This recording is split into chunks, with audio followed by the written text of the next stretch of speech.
ازيكم يا شباب، عاملين ايه؟ يا رب تكونوا في احسن حال. رجعنا لكم بانمي روعه، حرفيا حاجه كده من الاخر. بس قبل ما نبدا الفيديو ما تنسوش تصلوا على النبي عليه افضل الصلاه وازكى السلام، وتكتبوا لنا في الكومنتات بتتابعوني من انهي بلد. ويلا عشان ما اطولش عليكم.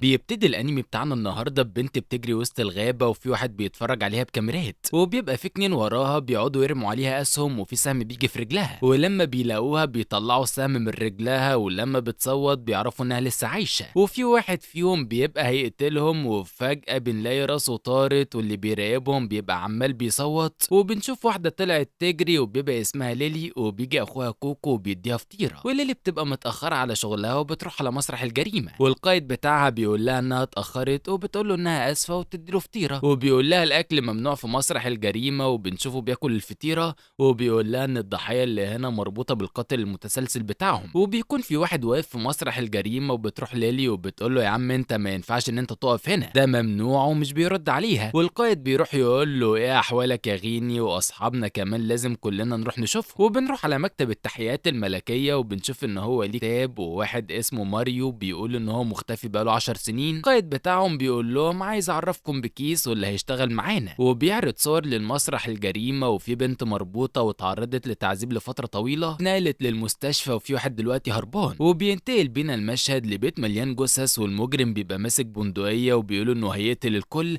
وبعدها بنروح للشرطه الملكيه وبتقول ان في واحد اسمه بي وهو المشتبه في الرئيسي، وعدد ضحايا وصل ل 15 شخص، وعلى طول بيسيب علامته وبيقول لماريو يقدم تقرير، وبيقول ان هو شرح الموضوع قبل كده لكن هيعيده تاني عشان في حد جديد، وبيقول ان سبب الوفاه كان ضربه واحده، وده مستحيل يكون واحد هاوي، وبنلاقي اصلا ان كيس نايم ومش سامع اي حاجه، والقائد بيقول له لما بتبص للعلامات دي ايه اللي بيجي في دماغك واستنتجت ايه، وبيعرف بعدها ان هو كان نايم. بعدها بنشوف عربيه نقل بيخرج منها دبابه وبتقعد تضرب الناس، وكيس بيروح لدكتور وبيقول له انه اقلع عن التدخين منذ فتره طويله وما شافوش بقاله فتره اطول، وبيساله بجد انت اشتغلت تاني، فبيقول له كيس ايوه، وبيقول له لو انت عايز قهوه وحشه تعالى لي في اي وقت، وبعدها كيس بيرمي له علبه سجاير، وبعدها بنشوف الدبابه وهي عماله تدمر في عربيات البوليس، وجوه الدبابه المجرم بيقعد يقول لهم انتوا زي الدبان وانا هقتلكم كلكم، والقائد بيقول لليلي احنا لازم نوصل بسرعه، اكسر الطريق علشان توصل بسرعه، وبتبقى قدام الدبابه وبتقعد تخبط فيها، وبعدها بتتراجع لورا، وبعدها بنشوف واحد واقف على شجره وبيطلع اجنحه وبيبدا يطير، وبعدها الدبابه بتطلع غاز بيعمل كل قبل ما تخش النفق وبتهرب، وفيها المجرم وكيس بيجيب سبوره وبيحاول يعرف الدبابه راحت فين،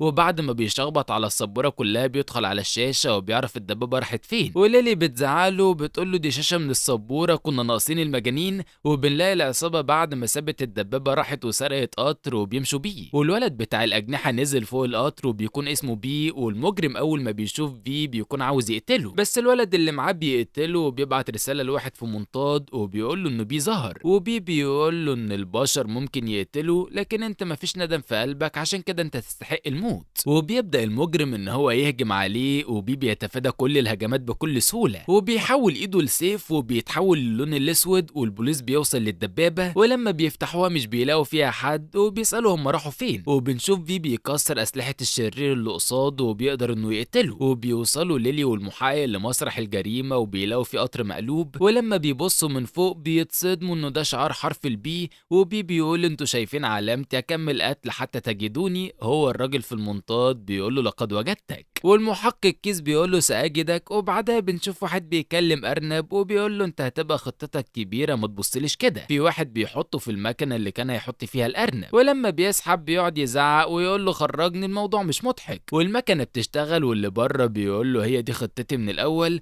وبيصور وبيعزف على الكمان، واخوه بيقول له انت كنت لازم تبقى عازف كمان احسن من اللي انت تكون شغال هنا، وبيقول له بحب ان انا اصنع كمان اكتر من ان انا اعزف عليه، واخوه بيقول له انت بتعزف بتعزف احسن من معظم المحترفين، وبيقول انا عمرها 300 سنه وانا هحافظ عليها عقبال ما توصل 300 سنه. وابوه بيقول له انا فخور اللي انت يا ابني مش زي بنتي اللي رايحه تختار طريق الشرطه، انت يا ابني الوحيد. وبيجي اخوه بيقول له انا يا ابنك كمان، وبيقول له انت مت في نظري. وفي اسم الشرطه بنشوف واحد فاتح موقع وبيقول ان مفيش للمجموعه دي اي اسامي او معلومات الا اليد اليمنى، ومفيش حد شافهم قبل كده، وان المنظمه غامضه جدا. وبنطلع على مسرح الجريمه بنشوف رمز بيه على الحيطه، وبنشوف كيس بعد ما حلق وبيبقى البيت مليان جثث، وكيس بيقول ان مش بيه اللي عمل كده. الرمز ده محفور بتردد وبيأسرع من كده بكتير. وبنشوفه بيروح يشرب قهوه مع صاحبه الدكتور، بيقول له اللي مات في العيله مات بسبب اندماج ما بين غاز الاعصاب وغاز سام، ودي حاجه اول مره نشوفها، وده بيستخدم في تعذيب الضحايا. بيسأله ما عندكش علاج ليه؟ بيقول له لسه هجرب ما اقدرش اقولك، وناس ما جربتش ما تفقدش الامل، هحاول بس تبقى معجزه اذا قدرت الاقي علاج. وانا طلبت مساعده دكاتره تانيين مع ان اقدر الاقيه لوحدي اي حاجه لوحدي. وكيس بيتعصب جدا وبنروح للاسم وبنشوف انهم بيتناقشوا ان في حفله هتتعمل، وبيقولوا ان لو غاز استخدم فيها هتبقى في وفيات بالعبيط، وبيشوفوا مين ممكن يكون اشترى الغاز ده اخر فتره وبيبقى صعب تامينه كله. وبنشوف انابيب الغاز وبتبقى مظبوطه على الساعه 9، وبنشوف كوكو وهو شغال وهو ما بيسمع كلام عن القضيه بتاعت بيه، فبيعور نفسه بالغلط. ولما بابا بيشوفه بيقول له انه نزف كتير ولازم يروح المستشفى. يا حاج انا كويس. لا هتروح يعني هتروح. وبنشوف ليلي وهي واقفه قصاد الاكل في الحفله وهتموت وتاكل طب قطمه واحده. وبنشوف واحده نازله من على السلالم بالزي الياباني وكل الناس بتروح عليها، وبنشوف المبرمجه من الكاميرات وبتستخدم برنامج بيحلل تحركاتهم، وبيشوف من اللي بيمشي على طول عكس الكل، وبتقول ان في واحده مشتبه فيها هتكون البنت دي. وبنشوف كيس وهو داخل في تاكسي بيخبطوا ويطيروا ويوقعوا في النافوره، وبنلاقيه استحمى، وبنشوف ان في ظابط ميت وفي واحد اخد المايك بتاعه بيقول كل حاجه تمام عندي، وبيبقى جنبه انابيب الغاز. وفجاه واحد بيتحرك ناحيه المحافظ والمبرمجه بتحذر الظباط، وقبل ما يوصل له ماريو بيقدر يمسكه ويكتفه. وبنشوف هاكر معاه بيقدر انه يخرج السيستم بتاع المبنى، وبيقفل كل الابواب ومحدش بيقدر يطلع او يدخل. الناس انتوا كلكم هتموتوا الساعه 9، ولو مش مصدقين استنوا. وبيقعد على شاشه الفيديو بتاع صاحبي اللي قتله بالغاز وكان بيصوره، وبيقول لهم انتوا هتموتوا زيه، وبيقول لهم انا هموت وكله النهارده هيموت معايا، هتبقى ليله حلوه قوي النهارده. والمبرمجه بتقعد تحاول انها تفتح الابواب بكل الطرق وبتكون متعصبه قوي. وبنشوف اتنين فوق السطح وبتبقى بنت وصاحب الاجنحه، وبتقول له انت حاسس بالفوضى؟ شعور حلو. وبيبدا قتال ما بينهم، وبتروح تقف على طرف السور بيرمي عليها سكينه وبتصدها، وبتيجي في صندوق بيبقى فيه لوح تلج وبتقدر تنزل من على المبنى بلوح التلج، وهو بيلحقها باجنحته. اول ما كيس بيشوفه بيزق المحقق وبيركب العربيه وبيطلع وراهم بسرعه. وبنرجع لجوه المبنى والناس كلها بقى متوتره وخايفه، وماريو بيقعد يهدي فيهم وبيقول لهم ان هم كلهم هيموتوا. وفي نفس الوقت المبرمجه بتكون كل ده لسه عماله بتحاول تفتح الابواب، وبيبقى فاضل 1700 ثانيه وتقول لي انها تقدر تهزمه فيهم 3 مرات. وبنرجع لبيو والبنت عماله بتضرب نار، ولما المسدس طلقاته بتخلص بترميه عليه، وبتقوم مطلعه سكاكين وبترميها عليه، وبتكلم واحد وبتقول له الملك جاي معايا، ملك الاجنحه السوداء. وبعدها بترمي الموبايل، وبعد كده بترمي عليه قنبله. وكيس بيشوف القنبله وعند الهاكر بيقعد يا عيني عشان يخلي الابواب مقفوله، وبيجي واحد وبيطير راسه وبيقول له مش هتنجح يبقى تموت. والمحققه بتستغرب الهجوم وقف فجاه وبتقدر تفتح الابواب وتخرج الناس. والمحققه بتكلم القائد بتاعها وبيحطها على السبيكر وبتقول له انها وهي بتفتح الابواب كان في محاولات دفاعيه، وفجاه وقفت. بيقول لها تبداي تعقب مكان الهاكر. وبنشوف الراجل اللي كان في المنطاد بيضغط على زرار وبيفعل الغاز، والغاز ساعتها بينتشر في المبنى كله وبتخلص اول حلقه. وبنبدا في تاني حلقه وبينتشر الغاز في كل المبنى واللي بيشموه بيموتوا. والقائد بيكلم المحقق بيقول له انه غاز انتشر، فبيقول له كيس وبيقول له لازم نرجع دلوقتي. ليلى وماريو والباقيين في خطر. بيقول له لو الغاز انتشر فالغاز ده مزيف مش هيستخدموا الغاز الحقيقي هنا. وبيقول له الغاز الحقيقي بيخلي الجلد يتجرح وينزف ويتعذب، وبعد كده انما الغاز ده بيخليهم يناموا. بيقول في نفسه في حد بيرتكب جرائم بلا هدف علشان يستدرج البنت ام شعر بينك. بتقول للراجل بتاع المنطاد اللي اسمه مينا تسوكي هو فعلا لازم نرجع الملك ذو الاجنحه السوداء، وبتقول له هو عايش. فبيقول بيقول لها ايوه، والبنت بتبقى وصلت لمكان مليان شموع، بتقول له اهلا بينا، فعلا بحب المكان ده قوي، مش عايز اسمع كلامك. وبيسالها هي فين واحنا ما نعرفش هو بيتكلم عن مين، وبيقول لها لو ما جاوبتيش هقتله. بتقول له انت ذكرياتك مشوشه رغم كل حاجه، انا عشت معاك فتره طويله وجبتك هنا علشان تحاول تفتكر. وبيقعد يفتكر صور وهو صغير، وبتقول له انا قعدت افكر مين الشخص اللي ممكن يكون حجز ذكرياتك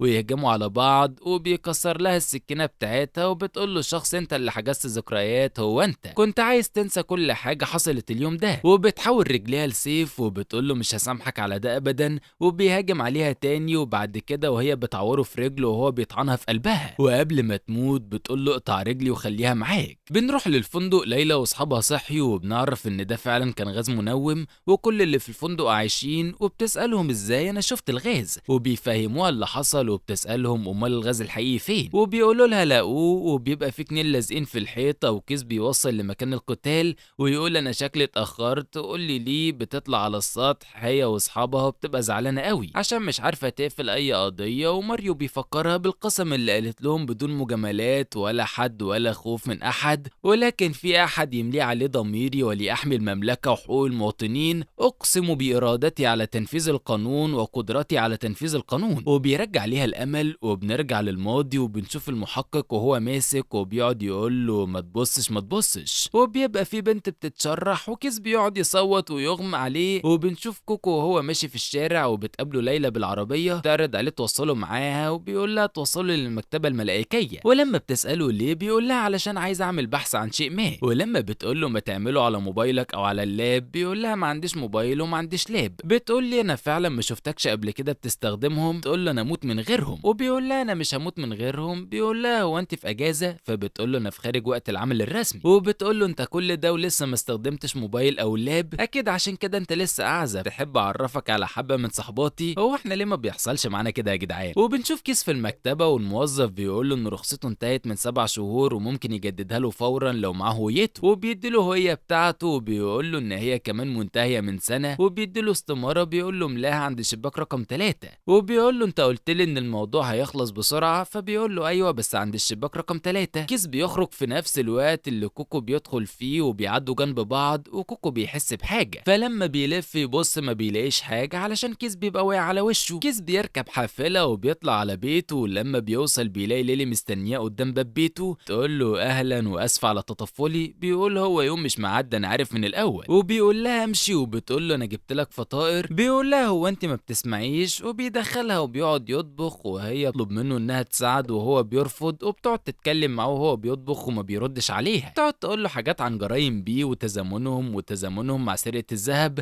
وبيديها طبق شوربه الجمبري بالخضار، فبتقول له هو ده علشاني، فبيقول لها لو مش هتاكلي يمشي، تقول له لا لا هاكل، وبتشكره وبتقعد تاكل، بيقول لها كل ويمشي، بتقول له مش همشي. بيشوف عربيه ليلي وبيستغرب، ولما بيشوف كيس فوق بيستغرب جدا، وبتقول له ان القضيه دي متشابكه جدا، وبيقول لها اكيد المحقق هو اللي قالك على عنواني، وبتقول له فكره القدوم لهنا كانت فكرتي انا عشان انت الوحيد اللي ممكن تساعدني في القضيه دي، فلنفترض ان المجرم هو الكيكه، ده مجرم لذيذ، ده مش افيه مني، ده هو اللي قاله. لو قلنا ان بيه هو الكيكه والمجرم هو الفطيره واحنا ما اتقابلناش قبل كده فدي مشكله. تقع في الفطيره وبتبدا تحشي الفطيره جوه الفطيره، كيس بيقول لها انه فقد شهيته، انت لازم تساعديني في ترتيب الحاجات دي كلها، والحاجات دي كلها ملعبكه جوه دماغي، وبتقول له ان اكيد في طرف تالت احنا مش شايفينه في النص. كيس بيرمي كل الاكل وكل حاجه على الترابيزه، والمحقق بيبقى بيتصنت عليهم من بره، وكيس بيتعصب عليها وبيقول لها انت لازم تبطلي التحقيق في القضيه دي، وبتقول له ايه اللي يخليني اعمل كده؟ بيقول لها علشان مصلحتك، ممكن اي احمق يدخل المكان ده بسبب الفضول، لو فاهم اللي انا قلته يبقى امشي. وبتقول له استحاله بطل تحقيق وهو جاي عليها بيتكعبل وبيقع، وهي لما بتقوم علشان تساعده برضه بتتكعبل هي كمان، هي ناقصه. وبعدها المحقق بيدخل عليهم يشوفهم في وضع مش تمام وبيقعد يزعق فيهم، وبنشوف ظابط قاعد لوحده في المكتب وبيبقى اسمه بران، وليلى بتقول للمحقق هو اتكعبل وانا اتكعبلت وبحاول اساعده، هو ده اللي حصل. والمحقق بيقعد يعتذر لهم، وبالله المبرمجه جايه ومعاها عصير وبتقول يلا انا جيت للحفله، وبنعرف ان المحقق بعت للكل ان كيس تقول له يحضر لمنزله، والمحقق بيقول لكيس انا ارتكبت غلطه صغيره، وكيس بينط عليه وبيقعد يلطش فيه،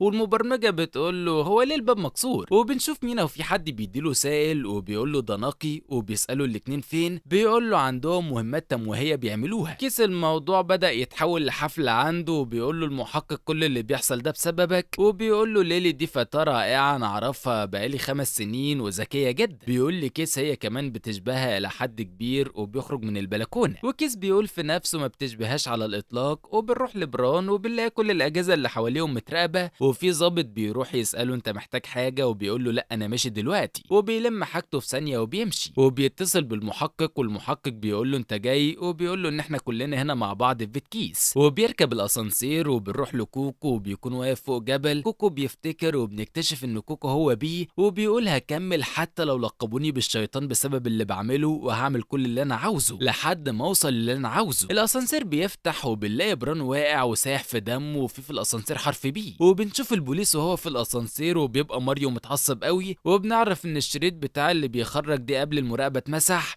وبيعرفوا ان في حد من جوه الاسم هو اللي عمل كده. وبيلاقوا موبايله واللاب بتاعه مكسورين، وبنلاقي ليلي وكيس قاعدين قدام غرفه العمليات. الدكتور بيخرج وبيقول لهم هو تجاوز حاله الخطر، وبيقول لكيس من فضلك امضي هنا. بيقول له قبل ما تمشي، وبياخده على جنب، وبيقول له بران اترجانا اديك الساعه دي ليه بتكلم القائد، وبيقول لها انه هيرسل ضباط يحرسوا الباب بتاع اوضه العمليات بتاعته، وانها تخلي حاله علشان ممكن يهجم تاني. وبنشوف كوكو وهو في محل كمان، وبيشوف كيس وبيجي وراه، وبيفتكر انه شايفه قبل كده في المكتبه. وبتبقى ليلي معاه وبتقول له انه بيتصرف بغرابه من ساعه ما خرجوا من عند الدكتور، وبيقول لها اللي هو عاوز يخش الحمام، فبتقول له دي المره الخامسه. بيقول لها لو مش مصدقاني تعالي معايا، فبتقول له انها ما ينفعش تخش حمام الولاد. وبنشوف كوكو وهو بيراقبهم، بنشوف المبرمجه وهي عماله بتحاول تفتح اللاب والموبايل بتوع بران، وكيس بيتكلم مع المبرمجه وهو في الحمام، وبيقول لها تبعت له اسماء كل الناس اللي اتعاملت مع بران اخر 5 سنين. وبتقول له انت هتعمل ايه بالاسماء دي؟ بيقول لها لسه معرفش. وبنشوف ان كوكو وراهم، ولما بيخشوا المكتب بيبقى وراهم، ولما بيعدوا ببطايقهم بيقدر ينتقل. والمبرمجه بتسحب ليلي وبتهددها وبتقول لها ترفع ايديها، وبتقول لها هاتي موبايلك. وبنشوف مينا وهو بيقول ان الضابط لسه عايش، وبيقول ان احنا هنبعت له الراجل تبعنا، وبيقول له انه لو اتكشف ففي كتير غيره. وبيقول له الراجل جنبه بيقول له هو لسه فاشل مره اولانيه هنبعته تاني.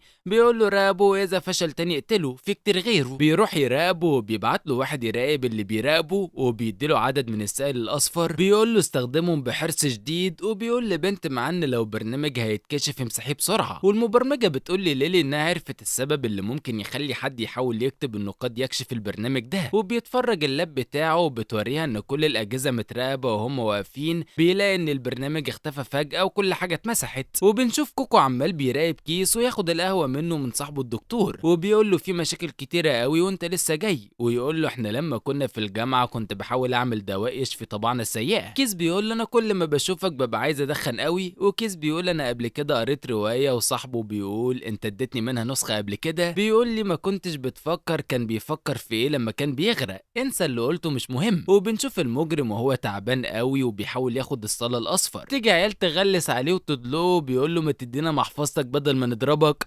وبيقوم ضربه بالسكينه في بطنه اللي بيكلمه، وبيفضل يقتل فيهم. وبيجي صاحبه وبيساعده، وبعد كده بيموتوا كلهم. ولما البوليس بيجي بيوريهم علامه يد اليمنى، فبيدوا له تعظيم سلام وبيقول لهم نظفوا المكان. وبنشوف واحد بيتمشى في المستشفى بالليل بسكينه ويخش على الضابط بران علشان يقتله. كيس بيقول له هي مش دي سكينتي، وبيقول له سرقتها لما كنت في الحفله عندك. وبيقول له الساعه مظبوطه على 10 و8 دقايق، ولما بنحولهم بالياباني بتبقى رقم 18، ولما نحولهم بالامريكي يعني الحقني وبنلاقي الرقم 8 18 10 يعني. ولما بنحولهم لحروف باللغه الفرنسيه بنلاقي 5 اشخاص في المركز عندهم نفس الحروف دي، بس واحد بس اسمه بيتحول بالفرنساوي يجين هنري جين. بيقول له بقالك قد ايه عارف كده اول مره؟ وكيس بيقول له اول مره شكيت فيك كان من 8 سنين بعد القضيه على طول. وجين بيقول له قعدت ساكت الفتره دي كلها، انا استحاله سامحك يا كيس. وبيقول سيموت كل من يعرف بامرهم، والاخر تمام زي ما حصل زمان وانت مش هتقدر تحميهم، وهتكون اخر من يموت علشان تتعذب. انت من قتلت ساره سنتقابل في الجحيم. وبيذبح نفسه لما بيحاول يساعده بيزق، وبيبص وراه بيلاقي كوكو وليلي، وبتلاقي الراجل على باب الاوضه ميت. بتطمن على بران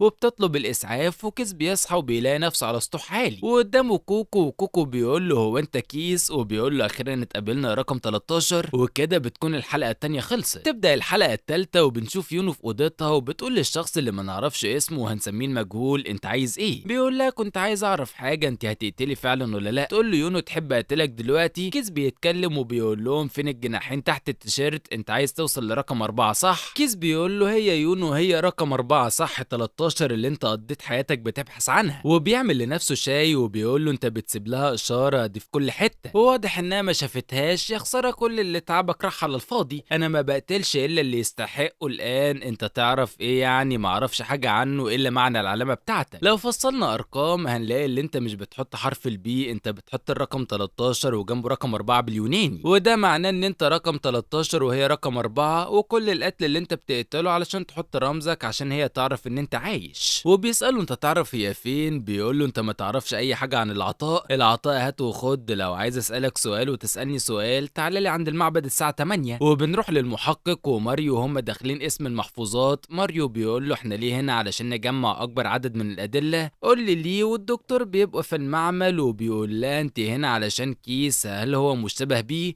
بتقول له لحد دلوقتي ايوه، انا عارفه ان انتم اصدقاء من فتره طويله، فجيت علشان اسالك بعض الاسئله. انا اعرف كيس من ايام المدرسه وانا ما اعرفش التفاصيل عن القضيه، بس لو هو مشتبه بيه انا بقول لك ان هو ما قتلش، لا يستطيع فعل اي شيء متحول ليه. اقصد انه لا يفعل شيء، لا يستطيع فعل اي شيء. طول عمره قلبه طيب وبتنجذب اليه مع انه رخم، وانت واحده منهم زيك زيها تمام، ده كفايه قوي شكرا. والمحقق بيروح لكيس وبيلاقيه نايم في الشارع. بيقول له شكلك نايم مبسوط مع انك هربان، اللي انت تكون مطلوب بيسمح لك بفترات راحه اكبر، انت لازم تقدر تتصرف بسرعه، انا مش هقدر اساعدك للابد تمام. وبنشوف كيس في كوكو بيقول له انت ما اتاخرتش، امسك بحب ابدا من فين مكان يونا، لو انت عايش فهي عايشه. بيقول له كل حاجه بدات باكتشاف 13 هيكل عظمي، اعتبر العلماء هذه الهياكل العظيمه الكبيره المجنحه لانهم اصل البشر، ومن هنا بدات الحكايه انهم ممكن يستخدموهم في الحرب وفي معبد عملاق اسمه معبد ارياء العلماء. هناك كانوا كلهم فاسدين والجشع عماهم، وبسبب التجارب دي انتجوا نسل مشوه ومجنون اسمه الوعيدون. والموضوع اتكرر مرات كتير، ولما خلاص دي هتتقفل اتسرقت المواد اللي لازم تتصنع للبحث، والوعيدون اعتبروها نتائج فاشله وخلوهم قوات خاصه. وعشان المعبد لسه موجود، كوكو انت ازاي تعرف كل ده؟ كيس بيقول له انا قريت الوثائق وانت اسمك ذو الاجنحه السوداء، وبعد ما العلماء لعبوا في الجينات قدروا انهم يخرجوا نسل جديد عندهم قوات خارقه. وكان في عالم فك شفره النقش في سن 12، وكوكو بيديله الصوره بسرعه وبيزق، وفي بنت مقنعه بتهاجمهم وبيقاتلوا بعض، ومينا بيكون واقف على السطح. كم واحد قتلته بالايدي اللي سرقتها، وكم واحد شفته بالعين اللي سرقتها، كم جريمه ارتكبتها بالرجل اللي سرقتها. ومن قوه القتال ما بينهم المبنى بيقع، وكوكو كمبيوتر انه يديها شلوت بيطيرها وبيقع القناع بتاعها، والكيس بيقعد يقول له لا ما تقتلهاش لا، وكوكو بيفتكر ان هي يونا. بيرجع لحالته الطبيعيه وهي بتقوم تهجم عليه وتعوره في وشه وفي بطنه، وبيقول لها ده انت يونو، بتحط السيف في ايده وبتقول له انت قتلتهم كلهم، كل زملائي في المعمل وكل اصدقائي، كنت بدور عليك كتير قوي يا يونو. والمنطاد بينور عليهم وبتطعنه في بطنه وبيحضنها وبيقول لها وجدتك، وهي بتفتكر وبتحضنه في مشهد مؤثر، تقول له انا كنت انتظرتك منذ وقت طويل. وبيجي مينا وبيطعن يونو، وكمان كوكو، وكوكو بيقعد يصوت، وبيجي مينا وبيشد يونو عن كوكو،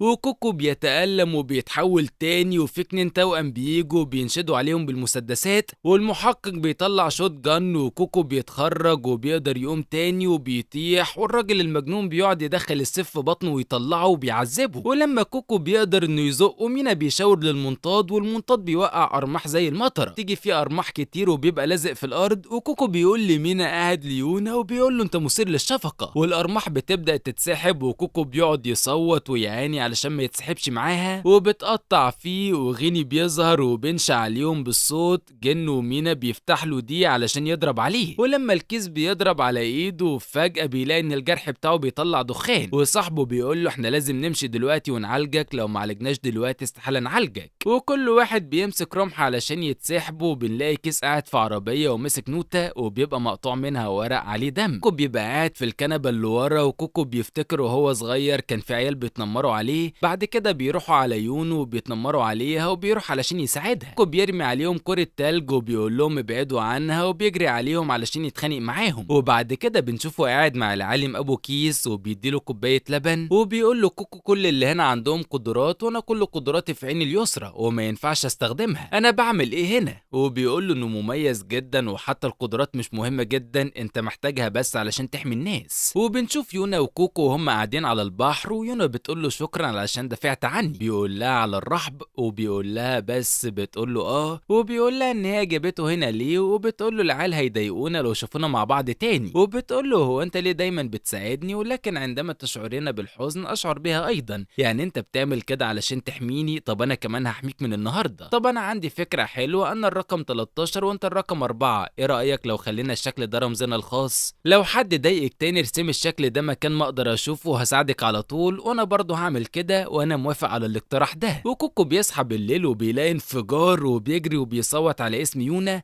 وبيدور عليها، ولما بيخش اوضتها بيلاقيها فاضيه وبيتصدم، والعالم بيروح عليه وبيدي عنوان لطفل وبيقول له خد كوكو على العنوان ده وما تروحوش الملجأ. وكوكو بيقول له بس يونو، والعالم بيقول له انا هعمل كل ما بوسعي علشان الاقيها لك. وبعدها بنشوف يونو قاعده تحت سبوره وبتعيط وعامله العلامه بتاعتهم وعماله بتقول كوكو انت فين انا خايفه، وبيخش عليها 2 وواحد فيهم بيقول لها انا اخو كوكو الكبير تعالي معانا هنروح لكوكو هو اللي بعتنا، وبتروح معاهم. والعالم بيلاقي طفلين وبيروحوا يقول لهم يروحوا للملجأ بسرعه، والحراس بيحوطوهم من كل حته. بعدها بنروح لكوكو هو وصاحبه، وفي ناس بيضربوا عليهم، وصاحبه بيحاول ايده لسيف وبيقول لكوكو استخبى وانا هحميك انت الملك. والولدين بينطوا على حراس وهو بيزق كوكو على جوه وبيقفل الباب، وبنسمع صوت ضرب نار وبنشوف كوكو خرج وبيتصدم وبيلاقي اصحابه والجنود ميتين. ولما بيروح على المدرسه بيلاقي العلامه اللي سابتها له يونا وبيقعد يعيط، وهو ماشي بيلاقي العالم. ولحد كده بيكون انتهى الانمي بتاعنا النهارده. سلام.